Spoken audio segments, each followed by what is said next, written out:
Today we're going to talk about the latest solo film in the Marvel Cinematic Universe, The Northman.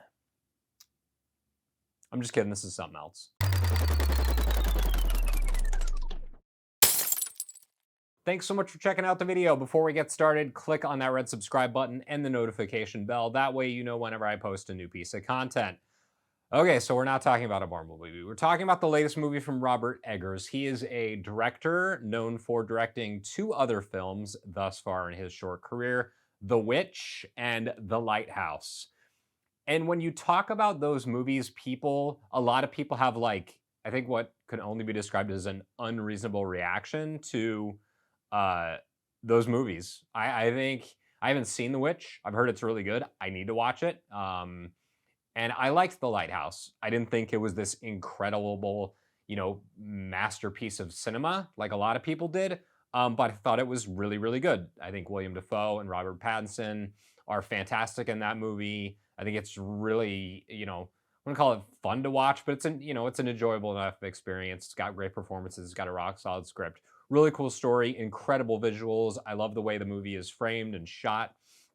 The aspect ratio that they use is very unusual and different, and I really like that movie. But I don't get like the frothing at the mouth love that people have for Robert Eggers. So I come into a movie like this with a little bit of a chip on my shoulder, maybe wondering, okay, like is it really going to live up to all the hype? And yeah, this movie's great. This movie's really, really, really good. It's really based on the Norse tale of Amleth, which is the direct inspiration for Hamlet from Shakespeare, which I actually didn't know until after I watched the film.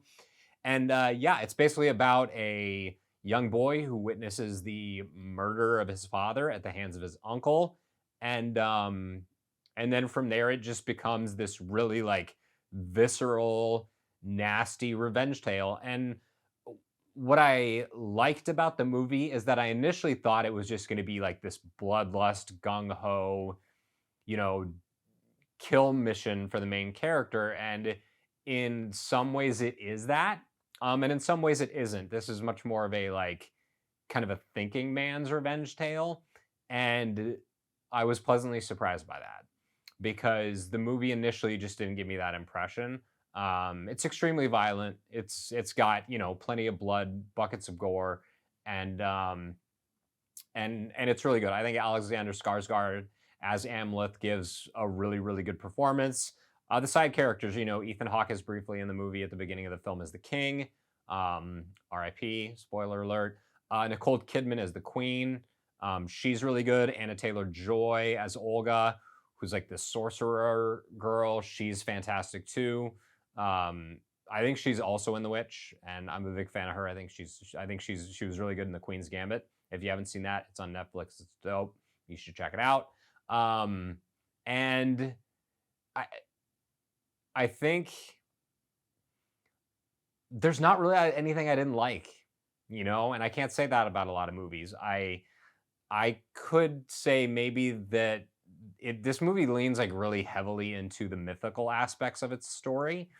And I was also a bit surprised by that, again, because I felt like it was just going to be this I mean, it's not Roman, but like sword and sandals kind of epic, revenge Viking movie. And that's the overall story, but the way that story is told is much different than I expected. So it leans heavily into flashbacks and dream sequences, and it delves into some pretty specific topics of you know revenge and family inheritance, and what is your relationship with your parents like. And it goes some really messed up and dark places that I didn't expect it to go. And I think that's one thing that works in the movie's favor, is that it also really does know when to slow down, take its time, and be a thinking man's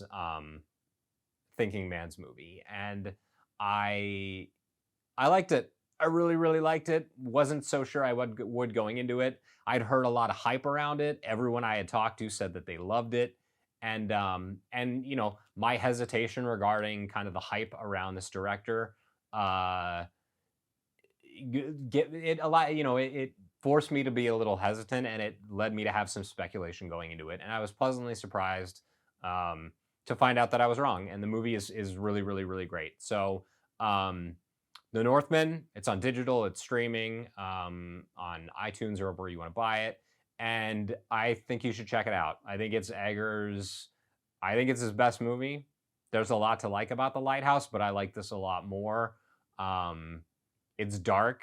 This is not a movie for the faint of heart, but it's a good one. So I think you should check it out. If you like these types of movies, if you like seeing dudes get their heads lopped off, if you like people get to see, seeing their guts get spilled out on the ground, you're gonna dig this movie, and you should. So thank you so much for checking out the video. If you liked it, found it helpful, consider subscribing. You can also follow me on Rumble, like me on my my Instagram at RealHometownZero, and I'll see you next Wednesday at 9 a.m.